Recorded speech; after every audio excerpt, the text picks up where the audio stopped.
ዲናችሁ ሰው ገድላችሁ ከዚህ ሁሉ ነገር ገሌ ሊሞት እኮ ብላችሁ እንዲሁ ገሌ ቢገለብጠው ብላችሁ አታውቁም?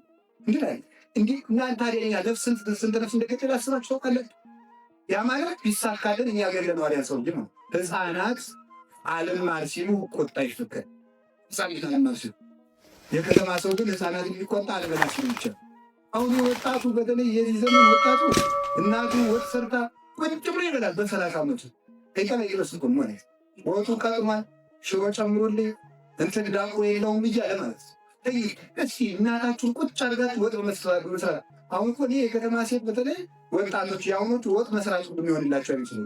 በ12 ዓመቱ ሸንበቆ ያክላል ጾም ሲሉት ወደ ጭንቃይች እንዲሁ ካይደርስ እንባው ባቄላው ገና ወጥ አልደረሰም ሲባል ያገረቀው እንደዚህ ያለ ጭንቅም አይችል ዝም ብሎ ይሄ ጅቡሽ የሆነ ልጅ ያፈጠረው። የክርስቲያን 3 ዋና መመሪያዎች አሉ። ማንበብ፣ መስራት፣ መጸለይ። አንድ ሰው ሚስት ሲያገባ ሊሰጥ ነው ሊቀበል ነው የሚያገባው? ንገሩ ሁላችሁ። ሚስት ስታገባ ልትሰጥ ነው ልትቀበል ነው የምታገባው? በሁለቱ ሰጥቶ መቀበል ማለት ፖለቲካ። በቤተክርስቲያን መስጠት ብቻ አላማ ምንድነው? መስጠት። ልጽ ብሎ የገባ ሰው ሊሰጥ ነው እና የገባ ካልሰጣችሁ ይባይታለም ማለት ነው። ምክንያቱም የገባው ምን ሊያደርግ ነው? ለምን ክብር አሰጠኝ? ለምን ክብር አይሰጠኝ? ሊሰጥ እንጂ ሊቀበል አልገባም። ሁሉም ምን ላክብር ካለ አክብሩኝ የሚል ከሌለ ጠብ የለም። የእናንተ ፍላጎት ይሟላ የሚል ካለ የኔ ፍላጎት ይሁንልኝ የሚል ከሌለ ጠብ አይኖርም። ስለዚህ ፍላጎትን መግራት፣ ለሌላ ሰው መኖር። ጌታ ምንድን ነው? እንዘባይ ህቱኩም ሁሉ አንዴ ርሶ ሁሉ ተመልከተው ከመጥባሉ አንቱም በንዴተ ዚአሁ በንዴተ ዚአሁ ነው። በንዴተ ይላል። በንዴተ ዚአሁ ከመጥባሉ አንቱም በንዴተ ዚአሁ እናንተ በእርሱ ድህነት ባለጸጎች ከሆነ ዘንድ ባለጸጋው ስለ እናንተ ባዶ ራሱን ባዶ አደረገ። ያ ማለት ክርስቶስ 30 ዓመት በዚህ ዓለም ሲኖር የኖረው ለእሱ ነው፣ ለእኛ ነው ይኖራል። አረባሉ ለእኛ ወልጅ። ስለዚህ አብራችሁ ከሰው ጋር ስትኖሩ እናንተ ለዚያ ሰው ልትኖሩ አስባችሁ ከገባችሁ መቼም ቢሆን በሰላም መኖር ትችላላችሁ።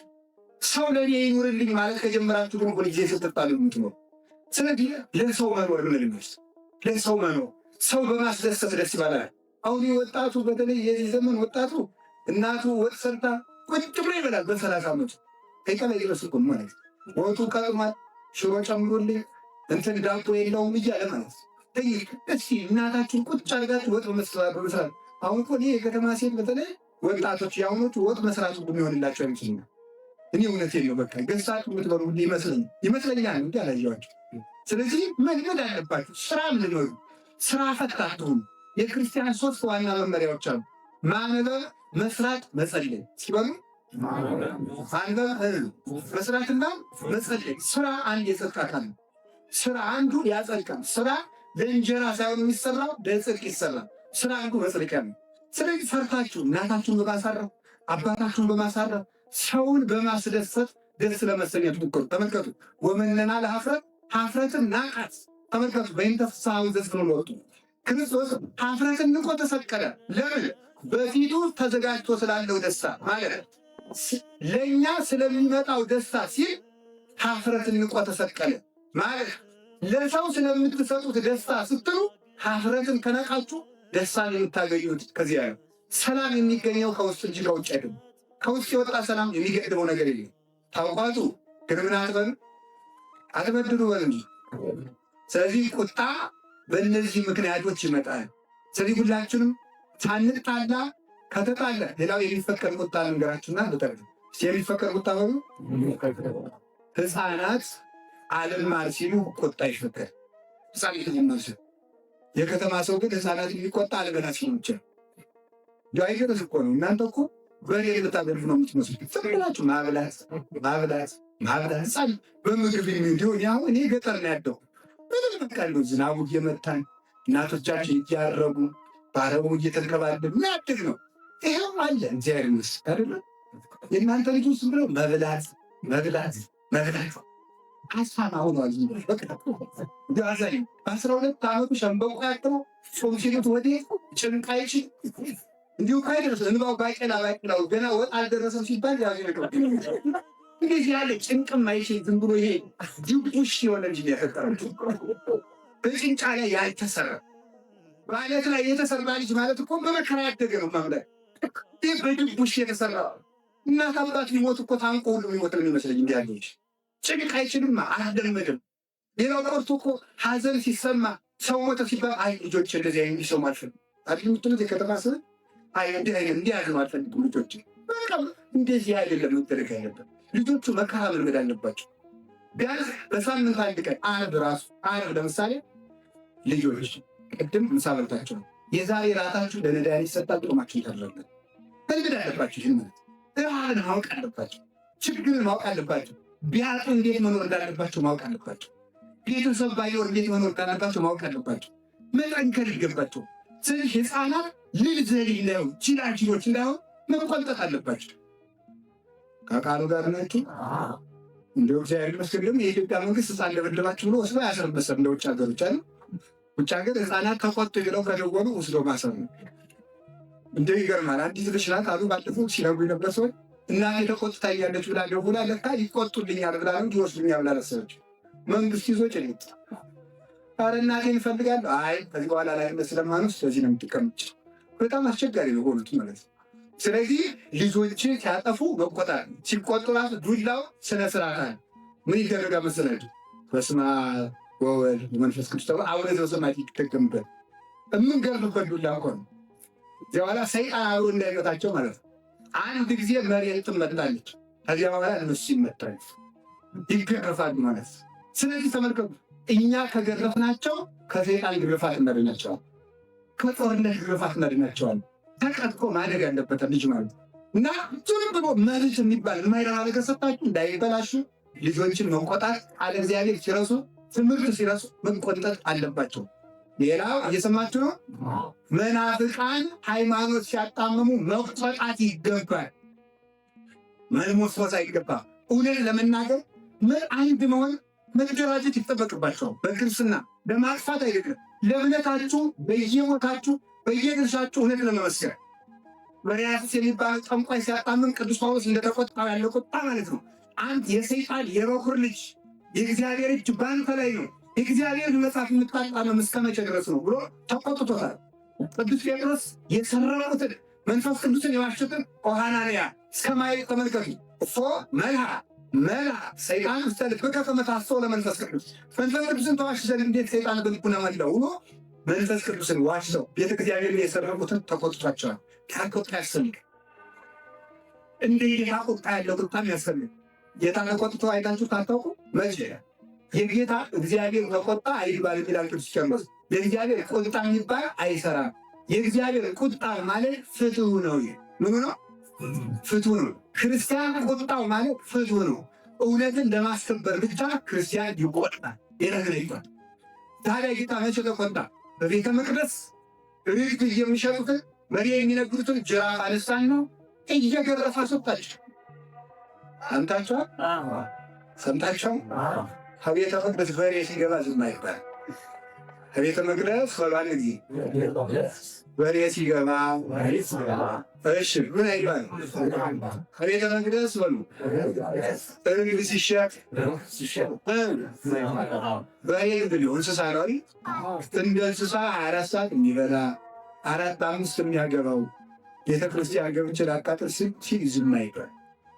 ዝም የሚባልበት ጊዜ አለ። ቤተ መቅደስ ከገባ ይሄን በጅራፍ በሬውን ማስወጣት ይገባል።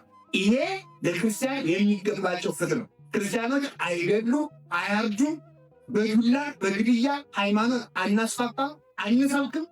ከቤተ እግዚአብሔር የሚመጣውን በሬ ግን ቅርቶ ማስወጣት፣ እህል እንዳይደፋ፣ ስጦ እንዳያበላሽ፣ ዕቃ እንዳይሰራ በሬውን ማስወጣት ነው። እንስሳው ነው ማስወጣት ነው። ርግብ ሻጩ የሚባለው ደግሞ በመንፈስ ቅዱስ ካባ እየነገደ የተቀመጠው ነው። ይህንን ነጋዴ ከሆነ ይነግድ ወጥቶ በእግዚአብሔር መቅደስ መነገድ የለበትም። እንዲህ ያለውንም ውጣ። ልብሱን ይዞር ግን የካደ በክርስቶስ ሃይማኖት የማይኖር የልጇን ሥጋ እየበላ የድንግል ማርያምን መሶብነት የካደ አውደልታ ካለን ያለው በረቡ ሩጥ ወዚያ ነው ኩቱ ማለት ከቃሉ ጋር ናችሁ። እንዲያ ብላችሁ ታውቋቱ እንጂ ምን አይሆን አትበድሉ በርሲ አትበድሉ ምን ማለት ነው? ደግሞ ተመልከቱ።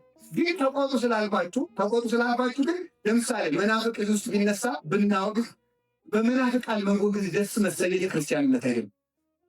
አቅሱተው ስለተገደሉ ሰዎች ደስ መሰለኝ ተገቢ አይደለም። ለምን መሰላችሁ? በጥፋታቸው ፍትህ ስለደረሰባቸው እናዝናለን። ቢያንስ ለነፍሳቸው ዘንላቸው የሲኦል ሰዎች አይሁኑ ይባላል እንጂ በሰው ሞት በሰው ደም ክርስቲያን ደስ አይልም። በጠላት ሞት ደስ አይልም። ቀሌል ያመጣውን አታውቅምና ምሳሌ ጻፍ ምሳሌ ለዚህ ለአንተ የጽዋ ይደርሳል። ስለዚህ ምንድን ነው ቅዱስ ጴጥሮስ አለ ከጣታችን አንዲቱ ብትቆስል ሌላውን አካላቱን ጨምራ እንዳታበላሽ እንቆርጣታለን። ስንቆርጣት ግን እያለቀስን ነው። የማይረባውን አውጥቶ መጣል ይገባል። ስናወግዘው ግን በተወገዙ ሰዎች ደስ እየተሰኘን፣ ሕግ ጥሰው በተገደሉ ሰዎች ወይም በሞቱ ሰዎች ደስ እየተሰኘን ሳይሆን እያዘን ሆኑ። ማንኛውም ሰው ከቃሉ ጋር ናችሁ። መጽሐፍ ምን ይላል? እውነቴን ይገራችሁ። እንዲያውም እንዲህ ነው የሚለው በሰይፍ የተገደለ ሰው ደሙን በላይ ይታያል። በህሊና የተገደለ ሰው ግን እግዚአብሔር ብቻ ያየዋል። ሁላችሁ በህሊናችሁ ሰው ገድላችሁ አታውቁ? ከዚህ ሁሉ ነገር ገዴ ሊሞት እኮ ብላችሁ አታውቁ? እንዲሁ ቢገለምብጠው ብላችሁ አታውቁ? እንዲህ እናንተ ታዲያ እኛ ነፍስን ስንት ነፍስ እንደገደል አስባችሁ ታውቃላችሁ? ያ ማለት ቢሳካልን እኛ ገድለነዋል ያን ሰው እንጂ ነው። እስኪ በሕይወታችሁ ዘመን ስንት ሰው ገድላችሁ እንደምታውቁ አስቡ። በጣም ብዙ ሰው ገድለናል። ስለ ማንም ሰው ሞት መጸለይ የለብንም። እግዚአብሔር ቅን ሕሊና እንዲመልሰው አውሬንም ቢሆን የሚመልስ አምላክ ናቡከደነፆርን ሰው ነበር፣ አሳማ ሆነ፣ አሳማ ነበር፣ ሰው ሆነ። ሰው ነበሩ፣ አውሬ ሆኑ። አውሬ የሆኑትን ሰው እንዲያደርጋቸው በደንብ እናያለን። በሕሊናችን ወንድምህ በልብህ አትጥላው ይላል። አስሩን ትእዛዛት ካዘዘበት ትእዛዛት አብሮ ተያይ ትእዛዝ እግዚአብሔር ያዘዘ ወንድምህን በልብህ አትጥላው። የሕሊና ነፍስ መግደልን ማቆም ይጠበቅብናል። ስለዚህ አትበድሉ ማለት በሕሊና እንዲሞት አትፈልጉ። ፈርዳችሁበት እንኳን ወስናችሁበት እንኳን ቀጣችሁበት እንኳን በመቀጣቱ ደስ አይበላችሁ፣ እዘኑ እንጂ በውስጣችሁ በዚያ እዘኑ እንጂ ደስ አትሰኙ። እሱ ነው። ሌላ ተቆጡ ግን አትበድሉ ማለት ተቆጡ። መቆጣቱን ተቆጡ ማለት ሰው ከአራቱ ባህሪያት ስለተፈጠረ በእሳት ባህሪ መቆጣቱ አይቀርም። ከእሳት ስለተፈጠራችሁ ሰው ናችሁና ትቆጣላችሁ። ግን አትበድሉ አለ። አንታረቅም ግን አትበድሉ። ታርቃችሁ በደሉ ሳይታረቅ የሚያደርሰው እርሱ ሰይጣን ነው ይላል መጽሐፍ። ሃይማኖተ አበው 125ኛው ላይ አክሰማት አባቶች ሲናገሩ ሳይታረቅ የሚያድር በሉ ሁላችሁ አረጋሉ እርሱ ማን ነው? ከዛሬ ጀምሮ ሁላችሁም በሕሊናችሁ የተገላችሁትን ሰው ይቅር ማለት አለባችሁ። እሺ በሉ በማለት እግዚአብሔር ሁላችንም እሺ በሉ። ከየት ነው የምንጀምረው? የተጣላን ሰው ደውለን ይቅርታ ከማለት አይደለም የምንጀምረው። በሕሊናችን የጠላናቸውን ሰዎች ይቅር ከማለት እንጀምራለን። ማንም ሰው ሲኦልን ፈልጎ ኃጢአት የሚሰራ ሰው የለም። ደግ እየሰራው እየመሰለው ነው እንጂ። ስለዚህ ተመልከቱ፣ ሲኦል እንደሚገባ በእሳት እንደሚቃጠል ያው ድንቁርና ነው ይሁን ያደርግ ለእንደዚህ አይነት ሰዎች ማዘል ይገባል። ስለዚህ ና አቁረው አተክሙ ዘይበለ ይርም ፀሐይ።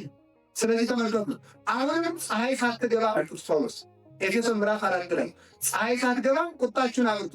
እንዲያውም ሊቃውንት ማይስተርኩሙ ፀሐይ የተባለ ክርስቶስ ነው። ስለዚህ ቁጣ ጨለማ ነው። ፀሐይ ሲገባ ጨለማ ይሆናል። ስለዚህ ቁጣ በልብ ካለ ፀሐይ ክርስቶስ ከአንተ ይሰወራል እና ክርስቶስን እንዳታጣው ሳትታረቅ አትደር። ለእርቅ ደግሞ ምን ያህል መፍጠን እንዳለብን ሲናገር ጌታ ዕቃ የረሳ ሰው ካስቀመጠበት ፈጥኖ እንደሚሄድ ሰው ሁነን እንድንታረቅ አድርጓል። ቤተ እግዚአብሔር መጥተው እንድትታረቅ አስበህ ወንድምህን እንደተጣላህ ትዝ ቢልህ መባህን አስቀምጠህ ሄደህ ታረቅ። ዕቃ ያስቀመጠ ሰው ሌባ ይወስድብኛል ቸኩሎ እንዲመለስ ቸኩላችሁ ታረቅ። ቸኩላችሁ ግን አትጣሉ ለማለት ተቆጡ ግን አትበድሉ። አጋንንታዊ ቁጣ መድኃኔዓለም ያርቅልን።